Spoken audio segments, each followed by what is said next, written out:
I am not an MMO guy, yet time and time again, Final Fantasy XIV has reeled me in, containing some of the best stories in the FF series. And while all 3 of its expansion packs, in my opinion, easily aces anything with the Final Fantasy name on it since FF10, they still have a tier list of their own, which usually sees Stormblood being outclassed by Heavensward and Shadowbringers. It's bold but controversial. That's right, Stormblood is the Final Fantasy VIII to Final Fantasy XIV. So where do I personally stand on Stormblood? I'm gonna tell you right now, son. Stormblood is great. You guys are just mean. Listen up, weeaboos, and be prepared to grab your waifu pillow tight, cause the premise of Stormblood is right up your alley. You journey across Final Fantasy Asia, and yes, you get to be a samurai. If you're like me, you can at times find medieval European settings to be somewhat cliche at this point. Stormblood is like a breath of fresh air in this regard. Just like Final Fantasy X, the developers looked locally for inspiration. Many areas here are inspired by locations in China and Japan. Truly, you will feel like an uncultured Western gaijin, exploring the vast lands of Doma and Alamigo, and you will love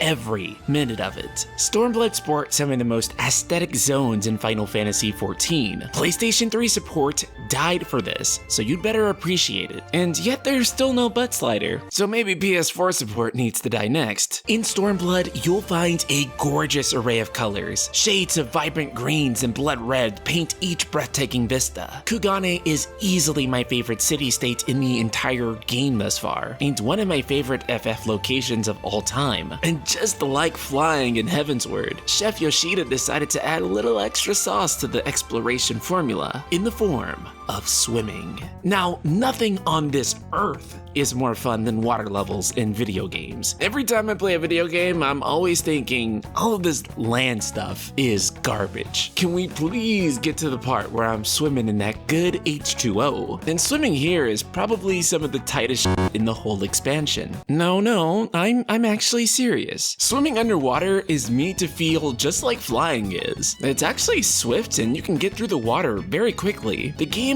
cleverly removes all the anti-fun water physics, allowing you to plow through the seas like blue-flavored air. And unlike flying, you don't have to do a bunch of busy work in multiple zones in order to unlock it. Any area where you can dive underwater, you can explore, which has left me wanting to dive into Yoshi P's DMs. Stormblood finds the Warrior of Light in the provinces of Alamigo and Doma, which are controlled by the rather wholesome Garlean Empire. Just look at Tsuyu-chan here. Is this the face of a woman who had hurt anyone? Where A Realm Reborn was about easing players into the world of Hydaelyn, Heavensward was a much more traditional FF experience, flawlessly executing on the genre's tropes. However, with Stormblood, it takes a far more boots-on-the-ground approach to its storytelling. Warrior of Light has never been a stranger to grunt work. I mean, after all, he beat A Realm Reborn. But rather, Stormblood makes a point to drive home the horrors of the Garlean War, with military conscription and occupation being the key points of the expansion's narrative. In fact, 2 of the game's main 3 antagonists are women who've known nothing but Garlean rule, torn between the deep-seated resentment born from the Garlean occupation or the opportunity to live better lives presented to them by their oppressors, and of course at the cost of their cultural identity. In doing so, Stormblood offers some of the better villain writing in the Final Fantasy series. It's a very human conflict and one that is extremely well done. As a whole, Final Fantasy XIV is an interesting case when it comes to Square Enix writing. Now, I've mentioned how certain games like Heart of the Kingdom, and to a lesser extent, usually, the Final Fantasy games in the series like 13, utilize what I call in my head intangible tragedies. In other words, I really don't know how to relate to becoming a lessee or becoming a nobody. Actually, becoming a nobody seems kind of sick. It's like having a post-birth twin. Do you know how fast I could make videos if I had 13 vessels for my heart? Of course, all of these games take place in a fantasy setting, each having their own unique rules, lore, and and other trappings to set them apart. But at the heart of any good narrative, you'll still find the basic need for relatable human stories in order to connect with your audience. The most memorable parts of Final Fantasy VII aren't the bits about the shape-shifting alien Genova or the super soldier program, but the much more human stories that lie underneath, such as the tragedy of dying in Coral, or Aerith's death, or getting in a tub filled with men.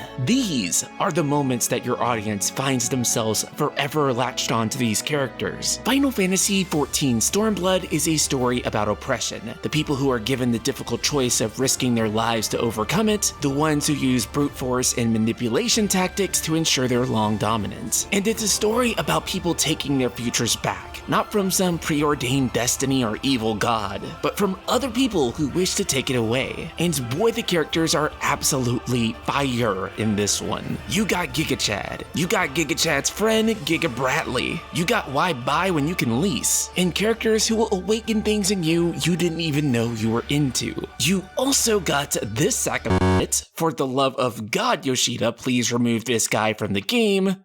What the fuck? You got Miss Kobayashi's Dragon Maid. Bro, they even got the Ninja Turtles on this one. I'm finna buy this dude some pizza. As I had mentioned earlier, part of what makes Stormblood so good are its multifaceted villains. It's with these villains that Stormblood asks you not to relate to its villains or even outright despise them like a Saturday morning cartoon. No. Instead, Stormblood asks you if villain is so evil, why is villain so attractive? And it also asks you to consider the morality of their choices. Is Ferdola really the bad guy for bending the knee to the Garleans if it meant that her people get to prosper? Should Yotsuyu fight for Doma when it was the Garleans who lifted her out of her life of poverty and suffering? Peeling back the layers, one can only see the truth that Tsuyu-chan never intentionally committed any war crimes. Indeed, Stormblood asks us to take into consideration their past and why these characters have walked the paths they've chosen. But then you got Xenos, and you can bet this guy did a lot of shit wrong. And then you got the music in this game, and I have no idea how they recorded this soundtrack without the studio constantly catching on fire. Sporting some of my favorite tracks in the FF series, using instruments and genres the region this X-Pac takes inspiration from, creates the exact atmosphere that the developers were striving for. The music will slap so hard that you'll wish that it would just slap this guy instead. Yet, in spite of all of this, Stormblood still has some detractors. In my humble, modest, unbiased, objectively correct opinion, they are wrong. Stormblood? More like storm-based. There are hard numbers backed by science to prove this, as Stormblood has the largest number of waifus of any Final Fantasy XIV expansion, and that, my friend, is evidence that you cannot even begin to refute. That being said, I do acknowledge some of the criticisms. There is definitely some plot ghost shit that happens late in the game, and for a game called Stormblood, they sure love doing a bunch of oh my god they died but then they actually didn't type fake out deaths. Lise is not useless. She is trying really hard right now, and you guys are being mean. The pacing is a bit slower than Heavensward, and that's because this one is more about the journey through the land and cultivating your following. I can't agree that it's bad pacing, but it is different than the pacing you might prefer. Asahi should definitely be cancelled, but I think we can all agree on that much. So is Stormblood as good as Heavensward or Shadowbringers? Shadowbringers is definitely in a class of its own, but yes, I would consider Stormblood every bit as good as Heavensward, but for entirely different reasons. Stormblood is far more about the journey than the destination, and they truly want you to take your time and enjoy exploring this new land. They want you to make new allies in these incredible nations. They want you to witness Lisa's character development as she goes from being an inspiring leader to a completely incompetent one. Stormblood is so deep and complex, yet infinitely subtle. So subtle that many chocobo brain swine can't even begin to process it. It is honestly a truly satisfying story, and by the end of it, I was completely immersed in the struggle of the Alamegans and the Doman's right to freedom. Truly, I felt like I had spent way too much on a samurai sword. For this reason, Stormblood stands as a memorable tale, and one that deeply resonated with me for its characters and their struggle. And it's a story I would love for all all of you to experience. And now there's just one expansion left to review, something called, Shadowlands? Oh, Shadowbringers? I doubt you guys have even heard of that one. Shout out to patron Inzia. Thank you, Inzia, for help keeping this channel going and growing, and if you'd like to become a patron, there's a link in the description below.